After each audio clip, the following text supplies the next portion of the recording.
What if I told you that the cereal sitting in your kitchen cabinet right now was invented to stop people from having impure thoughts? Not to feed them, not to nourish them, to control them. Corn Flakes were not created by a food company trying to make a delicious breakfast. They were created by a deeply religious doctor who believed that bland, tasteless food would cure Americans of what he called sinful urges. And for decades, it worked. Millions of Americans ate this man's cereal every single morning, completely unaware of the disturbing philosophy behind it. This is the true story of Corn Flakes, and it is one of the strangest stories in American food history. Let's go back to 1850. Western Michigan. A religious community called the Seventh-day Adventists believed that the human body was a temple, and that everything entering it needed to be pure, clean, and above all, completely without excitement or stimulation. No meat, no alcohol, no spices, no flavor. They believed that exciting food led to exciting thoughts, and exciting thoughts led to sin. At the center of this community was a man named John Harvey Kellogg. Born in 1852 into a deeply Adventist family. Brilliant, driven, and absolutely convinced that he had been chosen by God to reform the health of America. He became a doctor. He became the director of a famous health resort in Battle Creek, Michigan, called the Battle Creek Sanitarium. And he spent every single day of his life obsessed with one mission: controlling the human body through food. The Battle Creek Sanitarium was not a normal hospital. It was part hospital, part hotel, part church. Wealthy Americans from all over the country came to stay there. Politicians, businessmen, celebrities. They paid enormous amounts of money to follow Kellogg's strict health program. No meat, no caffeine, no alcohol, daily exercise, and most importantly, a strict diet of bland, tasteless food designed specifically to suppress what Kellogg called dangerous physical urges. Kellogg believed, with total sincerity, that flavorful food, especially meat, stimulated the body in ways that led to immoral behavior. He wrote extensively about this. He published books about it. He built his entire career around it. And in 1894, while trying to create the perfect, bland health food for his sanitarium patients, he accidentally invented something that would change the world.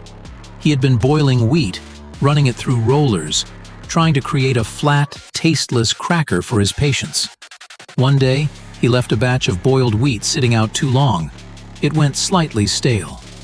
Instead of throwing it away, he ran it through the rollers anyway. What came out were thin, separate, crispy flakes. The patients loved them. Kellogg was stunned. He had invented flaked cereal completely by accident.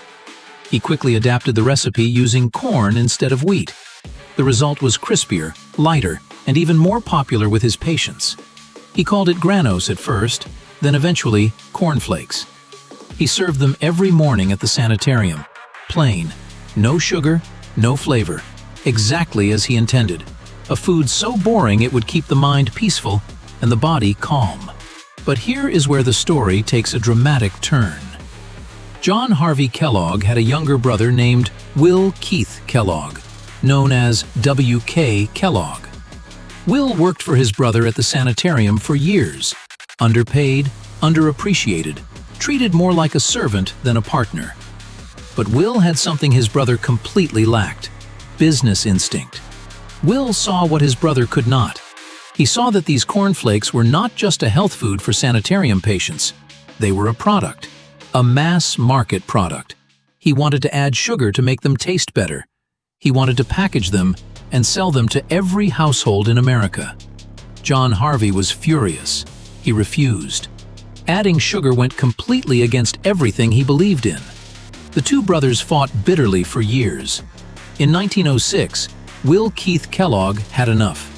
He broke away from his brother, founded the Battle Creek Toasted Corn Flake Company, which would later become the Kellogg Company, and did exactly what he had always wanted to do. He added a small amount of sugar to the recipe. He packaged the cereal in attractive boxes. He launched one of the most aggressive marketing campaigns America had ever seen. He put coupons in newspapers. He ran ads in magazines. He sent free samples to households across the country. The public went absolutely wild for it. Within a year, Will's company was producing 4,000 cases of Corn Flakes per day. Within a decade, Corn Flakes had become the most popular breakfast food in America. John Harvey Kellogg, the man who invented them to suppress human desire, watched his bland, anti-sin cereal become a sugar-added mass-market product, making his brother a multi-millionaire. The two brothers never reconciled. They died estranged. Today, the Kellogg Company generates over $13 billion in revenue every year. Corn Flakes are sold in over 180 countries. Every single morning, hundreds of millions of people pour a bowl of cereal that was originally designed to make them think less impure thoughts. The next time you pour yourself a bowl of Corn Flakes, just remember, a 19th century doctor invented them specifically to control your mind. Food history is strange, and that is exactly why we love it. I'll see you in the next one.